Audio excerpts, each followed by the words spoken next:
j'ai voulu un peu parler de la jeunesse, puisqu'elle est majoritaire dans la région, hein. Ce que je raconte notamment dans la préface, c'est que 50% des Israéliens et 70% des Gazaouis ont moins de 30 ans. J'ai voulu leur faire une place. J'ai fait une série sur le site du Nouvel Obs de témoignages de Gazaouis et d'Israéliens qui s'appelait Une jeunesse dans la guerre.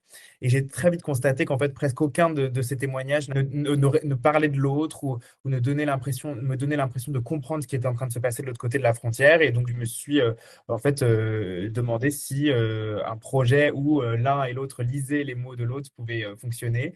C'est aussi une rencontre humaine entre deux jeunes femmes qui se sont découvertes plusieurs points communs. Et finalement, au fur et à mesure des lettres, quand on les lit, même moi, quand je les ai relues, je me suis dit, en fait, c'est formidable. On a l'impression que c'est deux jeunes femmes qui ont grandi, en fait, sur la même terre, mais juste séparées par un mur, mais qui auraient pu être amies si elles avaient été, en fait, à la même école, à la même université. C'est aussi, pour moi, un véritable document historique qu'on pourrait relire, en fait, même dans plusieurs années, dans 30, dans 50 ans.